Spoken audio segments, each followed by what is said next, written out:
Lesson number 38. From this lesson, I'll be talking about shogi instruments. So let me talk about shogi board today, especially from the aspect on which it's considered as an industrial art object. We can classify the kinds and the values of a shogi board by various aspects. First of all, basically there are two types of shogi boards: leg-mounted board and on-table board. From lesson number 1 to 5, I've used leg-mounted type, but from number 6, I've been using on-table type. And the values of the board vary according to its thickness. We usually measure the thickness by the unit sun. Sun is Japanese inch. A sun is equal to 30.3 millimeters, a bit longer than an inch. This one is probably 5 or 6 sun board, and this one is 2 sun board. A leg-mounted board is made from a single cut from a tree, which makes it more expensive. But on-table ones are usually made by combining 2 or 3 pieces of wood into one. You can see the borders here and here, right? They do that because if they made it with one piece of wood, it would cause some unusual curvature or some cracks, as we use it for ages. And by the way, we also have the regular size for this side of the board is 12 suns by 11 suns. So it's a bit longer in this direction. Alright, the next thing that discriminates the values among the boards is what kind of tree is made of. The costliest wood is this, kaya. This is how it looks. It has a good durability and also an excellent elasticity, so it can stand to many times of hits by shogi pieces. Its density is high and makes a beautiful sound when it's hit by a piece. The color and the grains are also beautiful, and it has abundant oil in it. So as you keep using it for years, the color turns to a beautiful amber with luster. Oh, and it has good incense too. And particularly expensive kaya is Hyuga kaya, which we can get here in Miyazaki Prefecture in Japan. The temperature difference between summer and winter is pretty large in here, and the growing speed of the tree is rather slow because the soil is not so fertile. So it has very clear and high-dense annual rings. Other kinds of wood we use for shogi board are spruce, katsura, ginkgo, Japanese cypress, hiba, and agathis, and so on. Now let's see how the boards are cut from a tree. You see, these straight grains made from the annual ring is called Masa, and is thought to be the most beautiful way of cutting it. So, let's suppose this is a cross-section of a tree. The most luxurious way of cutting it is this. It's 4-side masa. You can see masa on all 4 sides, but this cut wastes too much other portions around it, so we don't make this these days. So the costliest one today is this. It's called top-bottom masa. It's still expensive because you can use only the radius of the tree, so you need more than twice big tree than the board, which means the tree has to be hundreds of years old. This is an example of top-bottom masa. You can see beautiful masa on both sides. And this one is top masa. You can see masa only on the top. The size of the tree can be a bit smaller than top-bottom masa, see?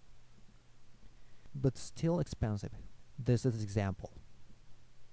And we have semi-masa, in which one part is not masa, so the tree can be even a bit smaller. Now the cheap ones are these. They can be made by much smaller wood because they can use the diameter of the tree. This one is called wood front, in which we use this side as the top, and this one is called wood back. A wood back is thought to be more valuable than wood front because usually the grains are more beautiful in the back, but harder to find one without cracks or dirty spots. Wood front ones can even be made like this, right? So it's much cheaper. It can be made by a small wood. So this one is wood backboard and wood front board. You see, you can't see Masa on the top. Alright, so after you cut the wood, it'll be seasoned for more than 5 years before it's processed, so as to slowly and fully dry the wood. This way the wood won't make curvature or crack. And this is the most skillful part by the craftsman. We call it Tachi-mori, sword graduation. You see, he draws the lines with a Japanese sword. The edge of the sword is made blunt, of course, otherwise it would cut the wood. And they use Japanese lacquer to draw lines. You see, he puts lacquer to the sword here. Now watch this incredible skill.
Okay, and also the legs are carved by craftsman's own hand.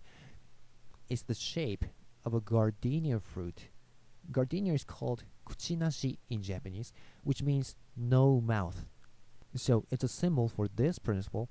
You must not give advice to the players while they're playing.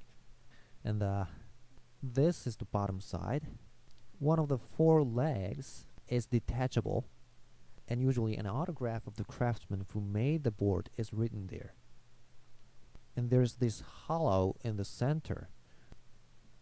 It's called a sound catch or a navel. It prevents the board from making unusual curvature or cracks, and it is said it also makes the piece hitting sound more beautiful.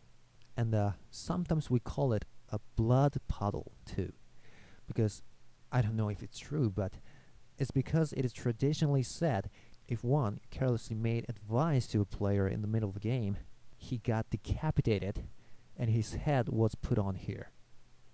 It's so scary. Now let me show you the piece stands too. There are stands for on-table boards and leg-mounted boards according to their height. There's 1-leg type and there's 4-leg type. They're often made from those trees same as the boards, but costly ones are often made by mulberry trees, and ones with beautiful patterns on them are thought to be valuable. I'll show you another one. This kind of beautiful patterns are called moku, but it's not always made from the annual rings, because you see, you can see the grains of annual rings in this way, right? You see it? So the patterns in this direction, the beautiful one, is not from annual rings. I'm not sure how these patterns are generated, but I think it's some kind of natural phenomenon. Alright, that's all for this lesson. See you next time.